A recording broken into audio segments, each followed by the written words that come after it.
Shalom and welcome to the Heartland Connection. This is Zach Waller, the Executive Director of Hayuvel, your host. Lots going on right now within Hayuvel.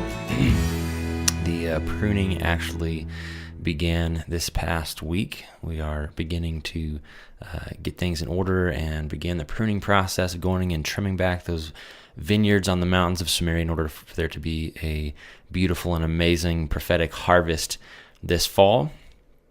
So that is beginning. So we've got a really awesome group of guys that have come in and more coming in on future trips. And so it's going to be a really, really awesome pruning season, having these men. And pruning is such an awesome time where the guys get together and, band together, and there's the camaraderie. And it's such a really special thing to get together with men who are really zealous for God and his ways and seeking after them with all their heart and wanting to press in and take another step in their relationship with him, and just to fellowship with other brothers and throw things back and forth and learn more. So it's an amazing time.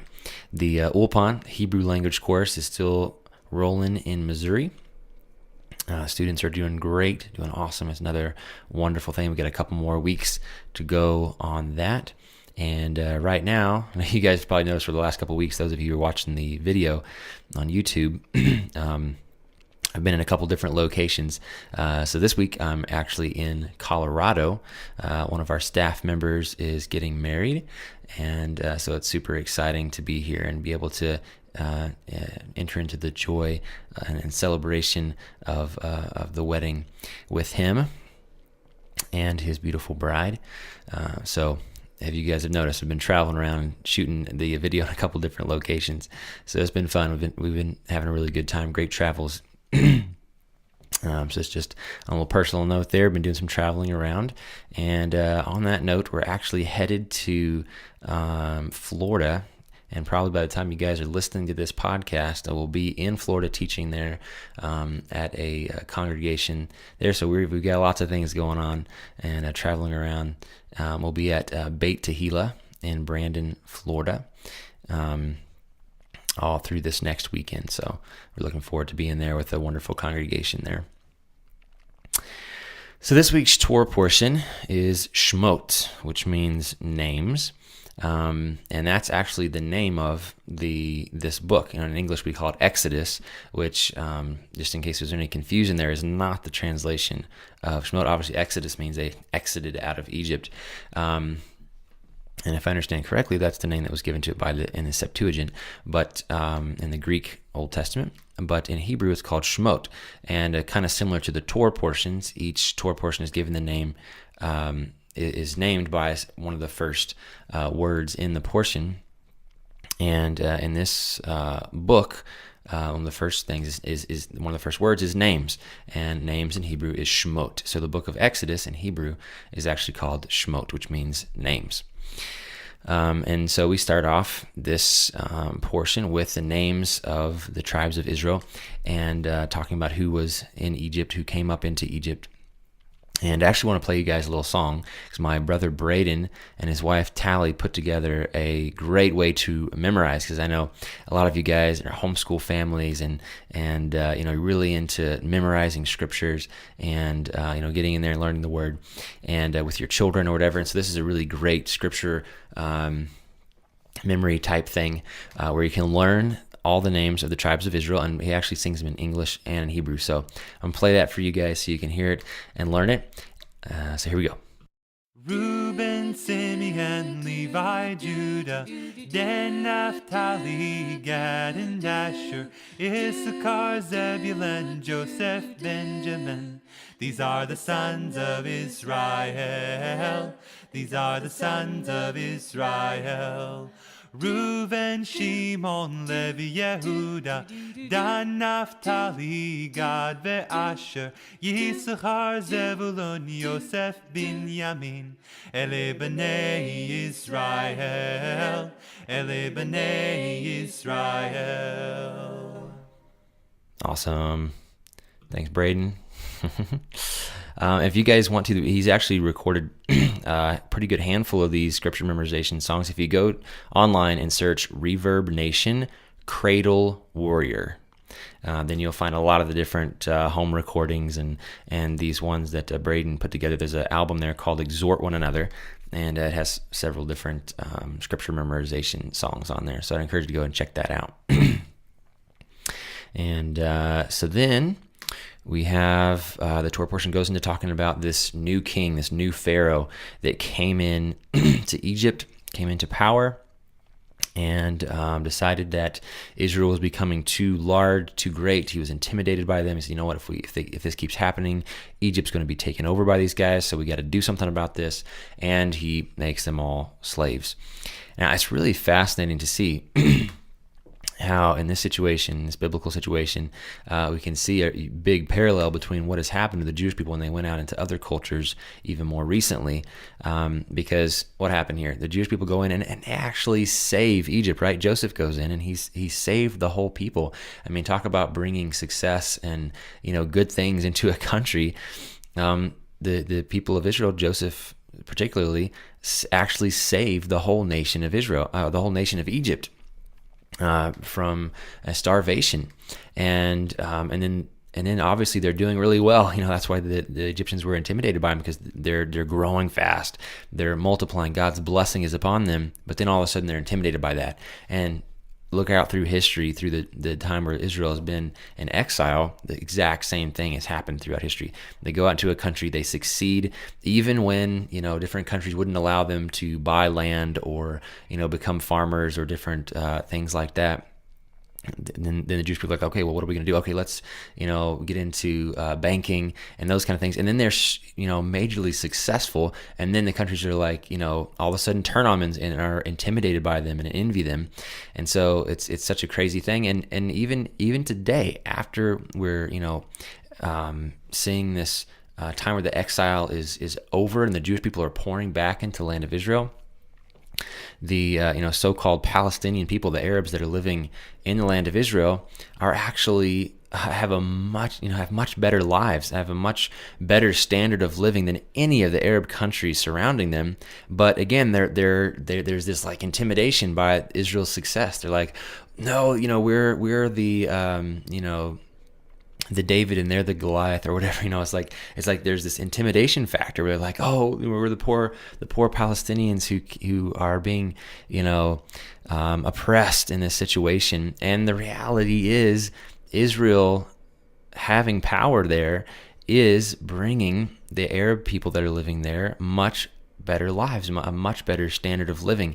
It really makes no sense for them to be putting out the propaganda that they are. Obviously, there are problems and struggles and different things that are needed to overcome. But if you just again compare the Palestinians, so-called Palestinians, to the Arab countries around Israel, there's no comparison. The standard of living is so much higher. And that's not talking about the Israeli Arabs, the people who are actually have, the Arab people who actually have Israeli citizenship that are living in the state of Israel, who have rights to vote, who actually become Knesset members. It's crazy. It reminds me of a video I just saw recently of Prime Minister Benjamin Netanyahu. I think he actually made this video at the end of last year. But he pointed out, he said, guys, this doesn't make any sense. We have Arabs living in Israel in peace, and they're welcomed here, and they get citizenship, and they live amazing lives. They can go out and get jobs and do things just like, Jewish people can, and we've welcomed them in. And here is this Palestinian state that wants to be, created inside of Israel, and they're saying, no Jews allowed. It has to be, using World War II, German, Judenrein or whatever. It has to be completely, rid of any Jewish people. And he's like, how come nobody's recognizing this? Like, we have Arabs that are living in Israel in perfect peace, and then we have somebody who wants to create a state that wants to kick out all the Jewish people. Don't anybody see that there's something wrong with that? And it was just like, wow, it was put so simply. It's just like, okay, the reality of what the Arab people and the so-called Palestinians want is they don't just want, the West Bank or East Jerusalem or whatever. They want the entire state of Israel to be given back to them. or given to them. It never was theirs in the first place, to be given to them, and for there to be some sort of deal. I mean, over and over throughout history, we've had, different deals been given to them, and I've heard different people say that they never miss out. They never miss an opportunity to miss an opportunity, I think is the way it was put, because they've been offered like half of the state of Israel to create a state, and then they say, no, we don't, we're not going to take it up on the deal. So it's a really crazy situation. And the more we've been there in the land of Israel, the more we've talked about it and learned about it, and things, it's just so apparent that the spiritual dynamics, because a lot of this just really does not make any sense. Like if you think about it, President Donald Trump, United States president, making a declaration that Jerusalem is Israel's capital, and then all the people are going crazy, and you're just like, what in the world? Like, why is there such a big deal about just stating the obvious fact that Jerusalem is Israel's capital? Like, it's phenomenal that it's as big a deal as it is. And again, it just proves that there's something spiritual going on here, that there's something more that's just not natural. It's not normal this would happen. It's not happening in any other countries of the world. It's just different. It's strange, just on a natural level, but it's so apparent that God's doing something there. And that also reminds me of another video that I saw of an actual CNN news anchor. It was really crazy. He was talking about, and this is CNN, okay? He actually had positive things to say about Israel, so that was a pretty big surprise. Usually the more liberal networks aren't so positive about Israel, but he said, he was talking about the reaction that the people have had since President Donald Trump's announcement that we're going to declare Jerusalem as Israel's capital and work on moving the embassy there. And then we had all these nations coming against, in the UN, trying to come against this move by the U.S. and make resolutions against it, whatever. And then Nikki Haley, our ambassador to the UN from the U.S., she's saying, hey, I'm going to be taking names. So this CNN anchor says, well, I hope she brought a lot of pens and paper, because pretty much every nation represented there, almost, not quite everyone, but most nations there by far, voted against the United States decision and announcement. And they had different statements to say. So the CNN anchor was saying, okay, let's take a look at some of the things these leaders said. And so he went to the leader of Venezuela, he went to the leader in Syria, and one other country. I can't remember which one it was. Maybe it was, I can't remember. But and they had comments like, yeah, we really disagree with this statement that President Donald Trump has made. We think it's a mistake and it could cause disturbances. It's not a good way to gain peace in the region. And then the CNN anchor flipped over and said, well, let's just check out what's going on in these different countries. And he's like, there's total mayhem and craziness and total unrest and no peace in these countries. And here they are picking on Donald Trump for making this statement about Jerusalem. It's like, this is just crazy. So we need to be careful of who we're listening to and who we're, getting our advice from, or who we're allowing to vote in the UN. It's just crazy that these things are happening. And again, points to the fact that this is very unnatural and a very spiritual thing that is happening. So continuing the Torah portion, we have, the more these people are oppressed, the Israelites were oppressed in Egypt, the more they multiplied. Then we have the story of the midwives who saved the boys. And then we have Moses comes into the picture.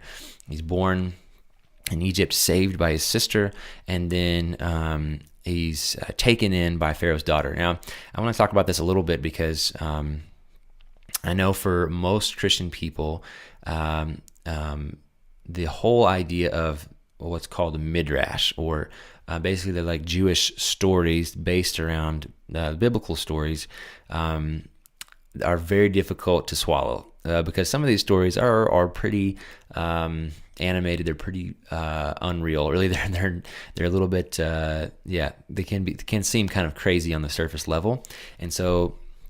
I know even for us and for my family, when I first started hearing some of these stories, we'd hear the Jewish people say, in this situation, for instance, we have this picture, the story of Pharaoh's daughter going down, and in the Hebrew, there's a word here, amma, which is translated into English as servant, which is a correct translation. We're in verse 5 here. It says, now the daughter of Pharaoh came down to bathe at the river, while her young woman walked beside the river. She saw the basket among the reeds and sent her servant woman, and she took it. All right, so the word for servant woman, amma, could also mean an arm. okay? And I'm pretty sure even like the word for cubit, like an arm's length, is actually amma. So amot would be cubits.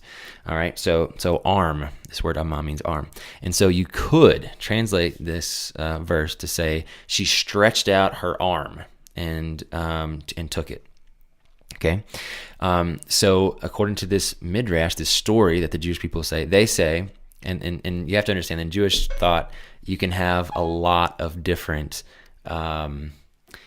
ideas about the same thing, right? So they wouldn't disagree that they sent a servant woman. They just say, well, another way to translate it is his arm. So they actually in the Midrash say that her arm actually stretched out, right? That beyond the natural length of her arm, it stretched out like 10 feet, and she grabbed the ark and the ark that Moses was in and pulled it back into her. Okay, so regular Christian person would be like, okay, wait a second, that sounds like you're adding to the Bible. What's going on here? This seems really weird. And there's a lot of different stories like this that the Jewish people talk about within the Torah. Okay, so I just want to explain a little bit about why the Jewish people have these stories and what they mean. Okay, so I once heard a rabbi say that that these stories, they're called the Midrash, these stories about the biblical text and biblical characters, he said something like, I hope I don't misquote it, but it was something like, if you believe them all, then you're foolish, but if you don't believe them all, then it's not wise, or something like that. And so basically, the thought is, and the idea that they have is that no Jewish person believes literally that her arm stretched out for 15 feet or whatever, but they say it's an allegory. It's like a parable, a picture. Okay, because we have Pharaoh's daughter. Okay, this is Pharaoh's daughter. Pharaoh just made a decree that all of the young men, all the boys, have to be killed. Right? This is Pharaoh, the king of Egypt. Made this statement. All the boys had to be. So for Pharaoh's daughter to pull a Hebrew from the river and save him, she's directly going against her father, the king of Egypt's decree that this baby should be killed, right? So she is not walking in a very safe place here, right? And so the idea is that in this place where she didn't necessarily have the authority or she had plenty of reason to doubt that this was even possible, she stretched out her hand and did what was impossible, and God blessed her and actually made it work, created a miracle where where Moses was actually able to be raised in Pharaoh's palace. So this midrash is not necessarily a story that's intended to be understood literally. It's supposed to be a parable. She stretched out her hand. She went past her normal capability, something that she would normally be able to do, went past that, stretched past that, and was able to do something that she knew was right, that God was actually strengthening her to do. And she accomplished that. And so obviously then bring that home to us. This is a story for us to realize that, sometimes we're in a position where we're like, I know this is the right thing to do. I need to save this baby, or whatever situation you're in. I know this is the right thing to do, but it's impossible. There's no way. I can't pull this baby out of the river, or I'm going to be killed and it's going to be killed, and it won't work. It's impossible. So whatever situation that is in your life, if you know it's the right thing to do, if you know God's called you to do it, then step out, and God will actually do miracles, that will enable you to walk in what He's called you to do. He will take, if you do your best, He'll take care of the rest. And so that's the story from this. And so if you ever hear some crazy, Jewish story or something like that, just realize that it's not intended necessarily to be taken literally. It's something that helps you understand the story. I heard one rabbi saying that it's like playing the piano. All right, so with the left hand, you're playing the chords, right, basically, and then with the right hand, you're playing the melody. All right, and so if I play the melody with my right hand, you would recognize the song right away, whatever song it is. Mary Had a Little Lamb, da na na na na na na. Okay, you recognize it immediately. But with my left hand, if all you heard was the left hand, you'd be like, what in the world is he playing? That doesn't sound very good. But if I play them both together, it actually enhances that right hand playing. It actually kind of builds and helps you understand and feel that the melody better. So that's what they say that these analogies, these Midrash, is actually called. It's also kind of interesting to point out that a lot of within the Messianic circles, people say, oh, we're going to have a Midrash, and that's not really the context that most Jewish people or in Hebrew would actually use that to sit down and have a Bible study and talk about things. So you could say that a lot of Messianic people use Midrash in kind of a wrong context. Midrash is actually stories that were passed down from generation to generation that are these kind of analogies that are that help add understand the depth of what's happening in the biblical story. So I hope that makes sense to everyone. So then we have Moses killing the Egyptian taskmaster, fleeing to Midian. We have the story of the burning bush, this incredible, another miracle of God. And I recently heard a teaching of this guy talking about how when Moshe stops and sees the burning bush, he pointed out, how long would you have to sit and watch a bush to know if it was burning or not? Like, he just to be able to notice that, you'd have to be pretty observant and probably sitting there watching it for a while. So there was something in Moshe, even from the very beginning, before he took on this huge leadership role, to where he was very spiritually observant and realized, hey, that bush is burning, but it's not being consumed. There's something different about this.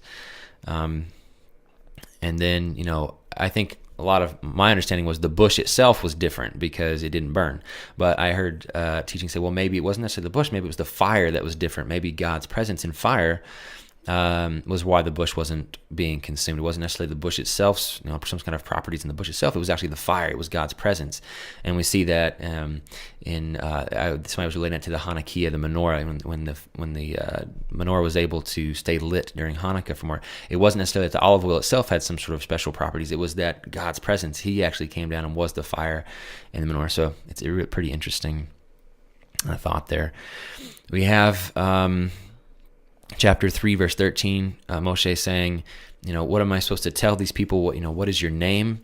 And God says, I am. Basically, I am the existent one. I am the God who exists, the only God that really exists. These other gods are, wood and stubble and are just creations of man. I am who I am. I am the God who actually exists. I am him. And it says, I am the God of Abraham, Isaac, and Jacob, which, basically means I am the God who has made promises, made covenant to you and the Jewish people. That's who I am. I am that God. And so basically he's saying in his statement, I am the God who's going to fulfill everything that I swore and promised to Abraham, Isaac, and Jacob. And then he says, I am Hashem. And I know there's been quite a bit of talk in the Messianic communities about the name of God and whether to actually try to pronounce it or not. And I think there's a lot of misunderstandings about why the Jewish people don't pronounce the name. And a lot of people say, oh, it's just based off their tradition. But there's actually a very biblical reason why the Jewish people don't pronounce the name of God. And actually that's not even true. They actually do pronounce the name of God when the temple is fully in operating order, and the high priest once a year during Yom Kippur, he actually does pronounce the name of God. So it's actually not even true that the Jewish people don't as a whole, but obviously individually they don't. There's just a super high reverence for God's name, and I don't really have time to go into it all, but just want to make that clear that there's a very biblical reason why the Jewish people don't use his name. So the last thing I want to point out here is that Moshe, he says, God, I'm not eloquent. I'm not able to, speak. How am I going to do this thing of bringing the people out of Egypt? And God says, hey, who created your mouth? I can help you to do this. And so we see by the end of the Torah, when Moshe starts on the book of Deuteronomy, he actually gives the world's longest sermon, in world history. So it's just a encouragement to all of you to step out, like that hand stretching out, like Moses stepping out and asking God to help him, and God enabled him to do that. Amazing things can happen when we give ourselves to God. Thanks so much for listening, and Shabbat Shalom. Hope you guys have a wonderful Shabbat. And remember, Israel is beautiful and exceedingly good.